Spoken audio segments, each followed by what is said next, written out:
Indonesia sangat penuh dengan sejarah, cerita rakyat, adat istiadat, serta budaya.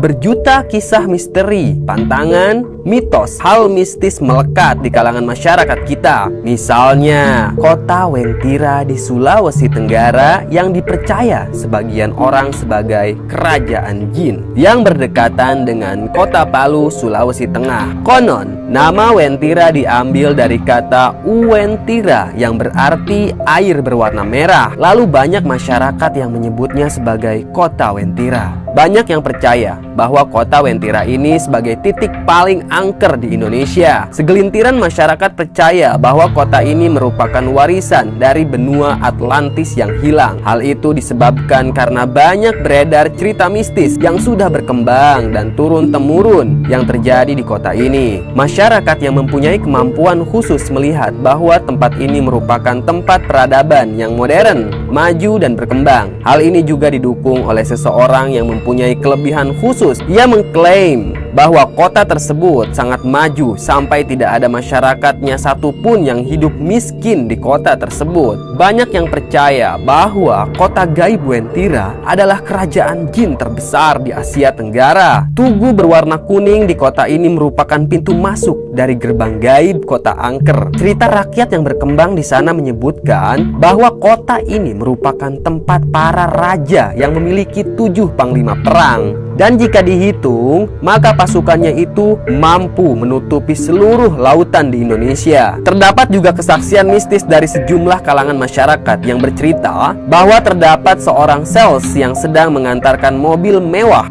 yang bertempat tinggal di kota Wentira. Namun seorang pekerja sales itu kaget dan tercengang bahwa tempat tujuan yang ia kunjungi merupakan kebun belantara dan hutan lebat. Warga sekitar percaya bahwa si sales itu terkena hipnotis dari penghuni kota gaib Wentira. Tidak hanya itu saja, bahkan terdapat kisah seorang perempuan yang hilang tanpa jejak dikarenakan terjalin hubungan asmara dengan penghuni kota tersebut. Dan sampai sekarang sosok perempuan itu tidak ditemukan.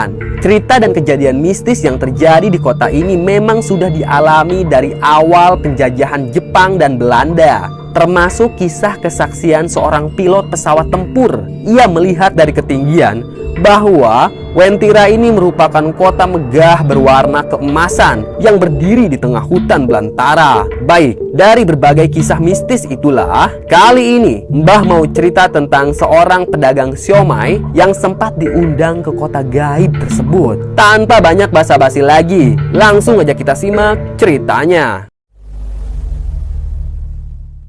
Sudah puluhan tahun, Arman tinggal di kota Palu. Ia ngontrak rumah bersama istri dan anaknya. Arman punya satu anak laki-laki yang kala itu duduk di bangku SMA kelas 2. Profesi Arman adalah tukang siomay keliling menggunakan sepeda ontel. Ya, sepeda itu sangat butut. Setiap hari, Arman susah payah mengayuh sepeda untuk berjualan siomay di sekitaran kota Palu. Namun 2 tahun ini, perjuangan Arman tambah sulit karena Nuraini yang tak lain adalah istrinya, wanita itu terkena stroke. Ditambah lagi, anaknya Arman sangat bandel. Dia tidak mau bantu ayahnya mengerjakan pekerjaan rumah. Bahkan, tak jarang anak itu bolos sekolah dan tidak pulang berhari-hari. Arman sudah kehabisan kesabaran untuk mendidik anak itu. Alhasil, Arman hanya membiarkan anaknya itu. Mau bagaimanapun terserah, karena hidup Arman saat itu sudah sulit dan sengsara. Pagi itu, sebelum berangkat dagang, seperti biasa, Arman menyuapi istrinya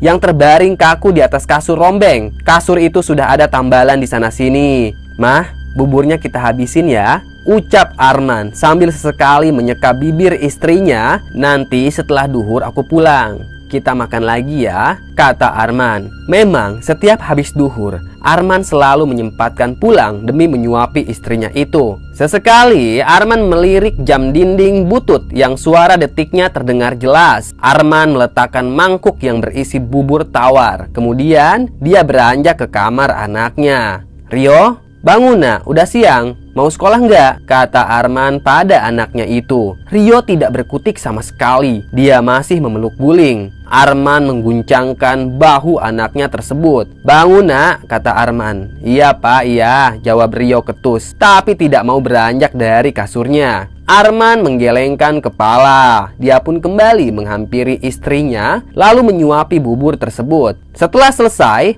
Arman bersiap untuk berangkat dagang siomay. Arman mengecek kelengkapan alat-alat dagangnya. Dia pun mengayuh sepedanya sambil membunyikan pentungan kecil, ciri khas pedagang siomay. Tempat mangkal pertamanya adalah pasar tua. Di sana memang ramai orang-orang berlalu lalang. Jaraknya tidak jauh dari kontrakannya Arman, jadi dia bisa pulang untuk menyuapi istrinya. Pagi itu, Arman baru dapat uang 30.000. Namun, tiba-tiba saja ada seorang lelaki kurus tinggi berambut keriting menghampiri Arman. Dia adalah Anton, preman yang biasa memeras pedagang kecil di pasar tua. Arman adalah langganannya. Tiap hari preman itu selalu minta jatah. "Wih, tampil banget nih. Pagi-pagi udah mangkal," ucap Anton basa-basi. "Iya nih bang," sahut Arman sambil tersenyum. Segera ia merogoh kantongnya lalu menyerahkan uang 5.000 rupiah. "Apaan segini?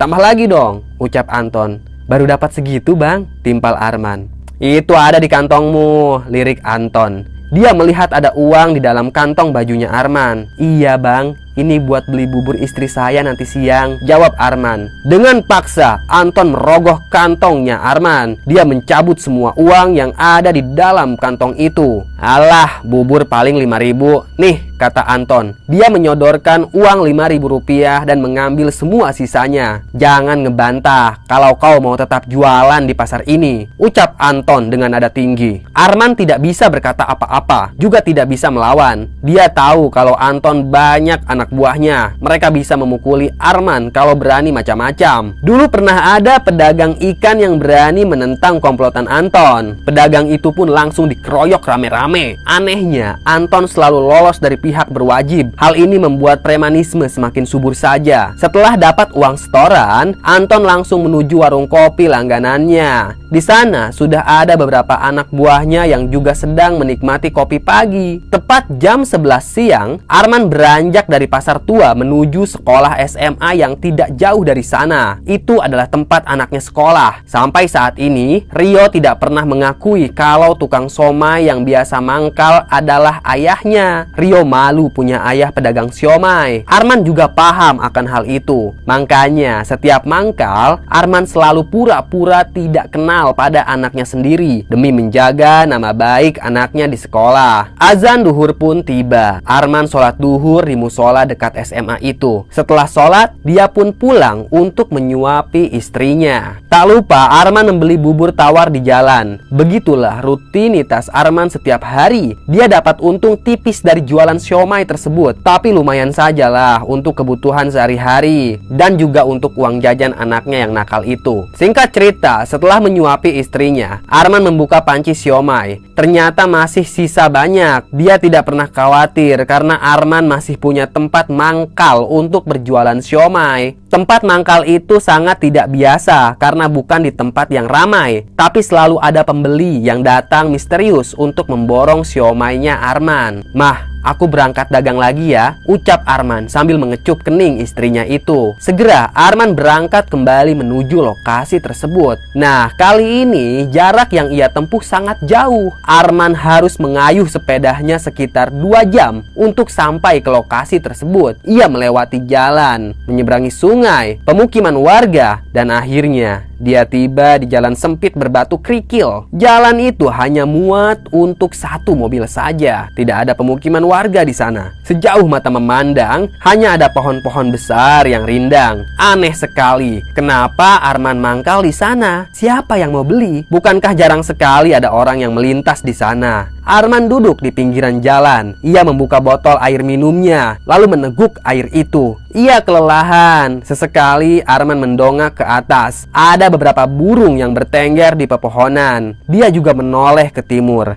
Jalan bebatuan itu kosong melompong. Tak ada orang sama sekali. Namun Arman sabar menunggu. Dia yakin kalau lelaki tua yang biasa memborong siomainya pasti akan datang. Dan benar saja, tak lama kemudian muncul seorang lelaki berpakaian serba hitam dari kejauhan. Lelaki itu tampak tua. Ia mengenakan tongkat untuk berjalan kaki. Dari kejauhan, si lelaki tampak tersenyum pada Arman. "Kek," sapa Arman sambil melambaikan tangan. Segera Arman mengayuh sepeda siomainya mendekati kakek tersebut. "Masih banyak siomainya, nak?" tanya kakek itu. "Masih, Kek," jawab Arman sambil membuka panci siomay tersebut. "Ya udah, ini kakek beli semuanya ya," ucap kakek itu sambil terkekeh. Segera Arman memasukkan siomay tersebut ke dalam plastik yang cukup besar. Dia tahu betul kalau si kakek tidak suka pakai bumbu, jadi hanya siomaynya saja. "Man, besok kan malam tahun baru. Aku berencana untuk mengundangmu dagang di kampungku. Pasti laku keras," kata si kakek misterius. "Yang benar, Kek?" tanya Arman sambil sumringah kegirangan. "Iya," timpal si kakek. "Memangnya kampung kakek di mana ya?" tanya Arman. "Nggak jauh dari sini, tapi untuk masuk ke kampung kakek, kamu harus pakai kalung ini," ucap si kakek sambil mengeluarkan sebuah kalung yang terbuat dari benang warna hitam. Arman tidak mengerti kenapa harus pakai kalung tersebut. Namun, dia nurut saja apa yang dikatakan si kakek. Segera Arman mengenakan kalung itu. Kemudian Arman pun pamit pulang. Singkat cerita, sehari sebelum tahun baru, Arman membuat somai yang sangat banyak, bahkan sampai 2 panci. Dia tidak akan mangkal di pasar atau sekolahan. Berangkatnya juga bukan pagi hari, melainkan sore setelah asar. Setibanya di jalan yang sepi itu, dia menunggu si kakek menjemputnya. Tapi aneh, Arman malah mendengar suara derap delman dari kejauhan. Delman itu sangat bagus dan terkesan mewah seperti di negeri dongeng. Pak kusirnya mengenakan baju yang sangat bagus, berkilauan berwarna keemasan. Kemudian delman itu berhenti tepat di hadapan Arman. "Atas nama Pak Arman, pedagang somai?" tanya Pak kusir dengan ramah. "Iya, betul," jawab Arman. "Saya dari Wentira. Bapak diundang untuk berdagang saat malam tahun baru di sana. Ayo, naikkan saja panci siomainya ke atas delman," kata Pak kusir itu. Arman tersenyum. Tak salah lagi, pasti ini delman yang akan membawanya berdagang.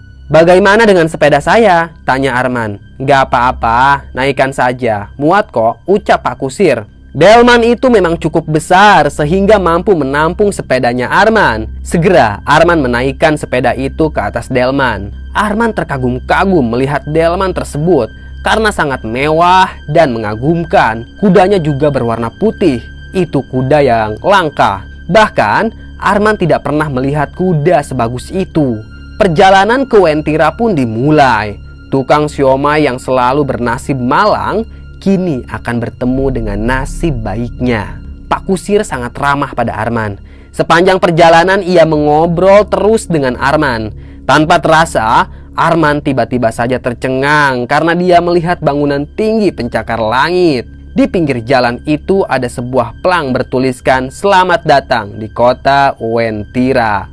Arman sangat kaget. Karena seingat dia, si kakek langganannya itu bilang kalau tempat malam tahun barunya di desa atau di kampung. Tapi kok ini malah di kota?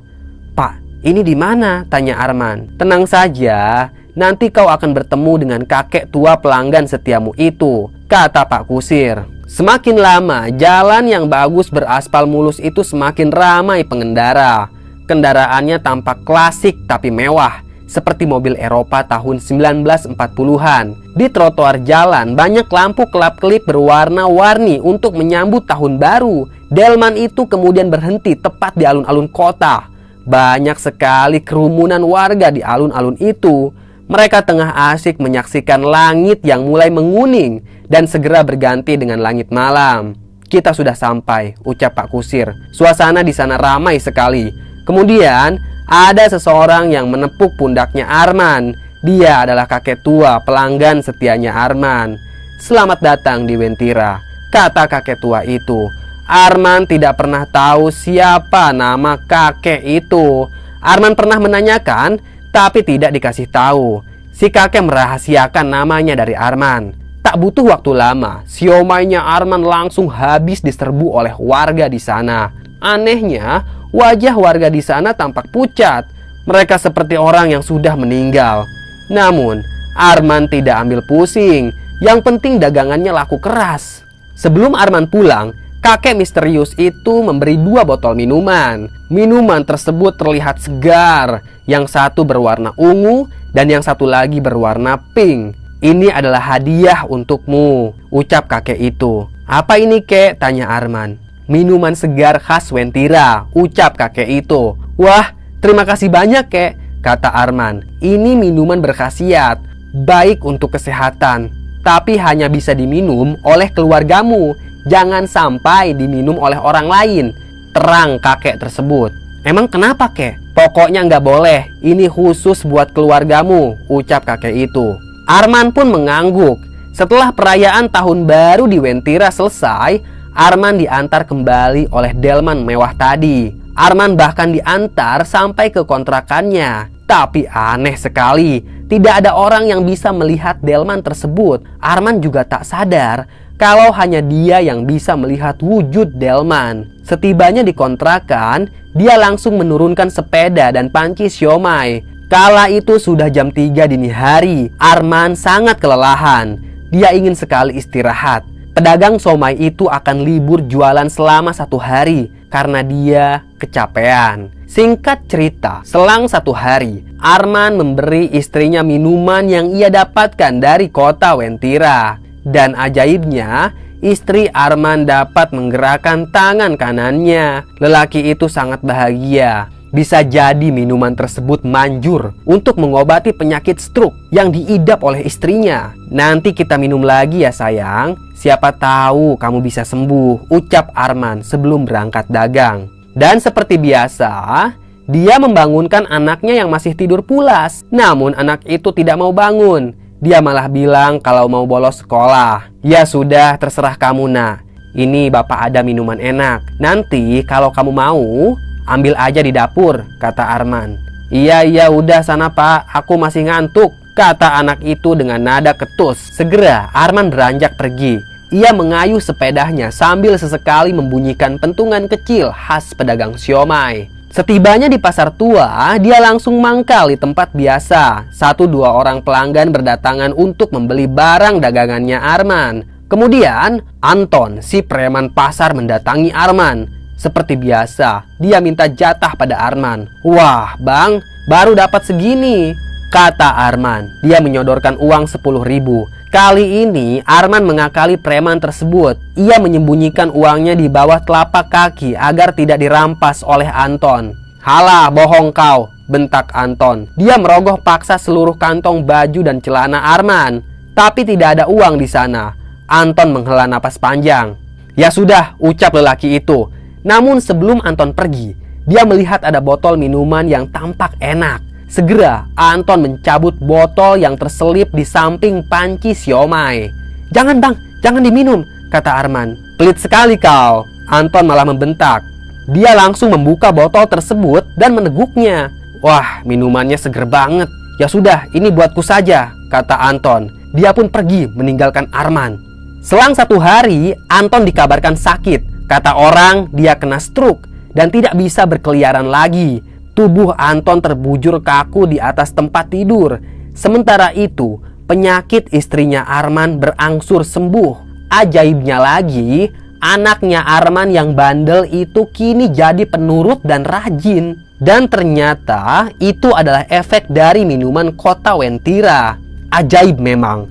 Arman tidak menyangka kalau minuman itu punya khasiat yang luar biasa.